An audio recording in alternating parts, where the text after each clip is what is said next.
Marc, chapitre 11. Lorsqu'ils approchèrent de Jérusalem, près de Bethphagée et de Béthanie, vers le mont des Oliviers, Jésus envoya 2 de ses disciples en leur disant, « Allez au village qui est devant vous.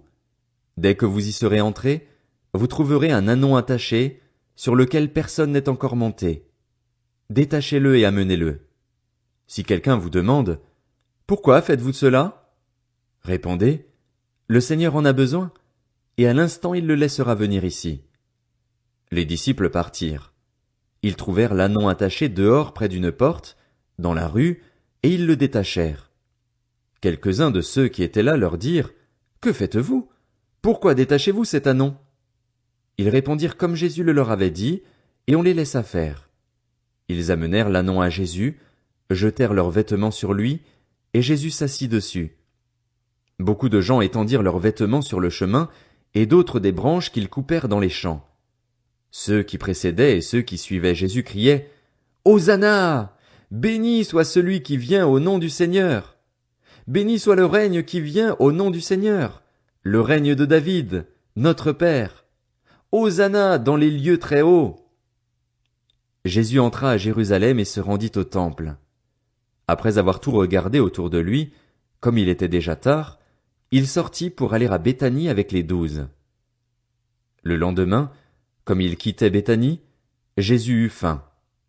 Il aperçut de loin un figuier qui avait des feuilles et alla voir s'il y trouverait quelque chose, mais quand il se fut approché, il ne trouva que des feuilles, car ce n'était pas la saison des figues. Alors Jésus prit la parole et lui dit, « Que plus jamais personne ne mange de ton fruit. » Et ses disciples l'entendirent. Ils arrivèrent à Jérusalem, et Jésus entra dans le temple. Il se mit à chasser ceux qui vendaient et qui achetaient dans le temple, et il renversa les tables des changeurs de monnaie et les sièges des vendeurs de pigeons. Il ne laissait personne transporter un objet à travers le temple, et il les enseignait en disant, « N'est-il pas écrit, mon temple sera appelé une maison de prière pour toutes les nations?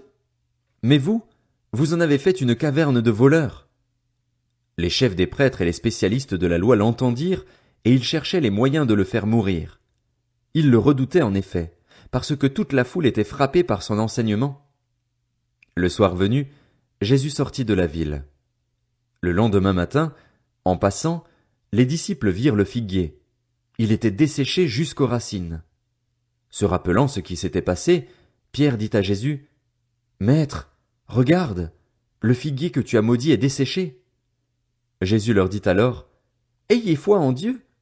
Je vous le dis en vérité, si quelqu'un dit à cette montagne, « Retire-toi de là et jette-toi dans la mer », et s'il ne doute pas dans son cœur mais croit que ce qu'il dit arrive, il le verra s'accomplir.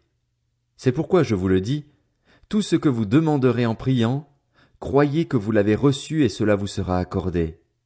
Et lorsque vous êtes debout pour prier, si vous avez quelque chose contre quelqu'un, pardonnez-lui afin que votre Père céleste vous pardonne aussi vos fautes. Mais si vous ne pardonnez pas, votre Père céleste ne vous pardonnera pas non plus vos fautes. Ils se rendirent de nouveau à Jérusalem et, pendant que Jésus se promenait dans le temple, les chefs des prêtres, les spécialistes de la loi et les anciens vinrent vers lui et lui dirent, « Par quelle autorité fais-tu ces choses et qui t'a donné l'autorité de les faire ?» Jésus leur répondit, « Je vous poserai moi aussi une question. Répondez-moi, et je vous dirai par quelle autorité je fais ces choses.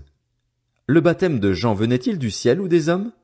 Répondez-moi. » Mais ils raisonnèrent ainsi entre eux. Si nous répondons « du ciel », il dira « Pourquoi donc n'avez-vous pas cru en lui ?» Et si nous répondons « des hommes », ils redoutaient les réactions du peuple, car tous considéraient réellement Jean comme un prophète. Alors ils répondirent à Jésus « Nous ne savons pas. » Jésus leur répondit « Moi non plus, je ne vous dirai pas par quelle autorité je fais ces choses. »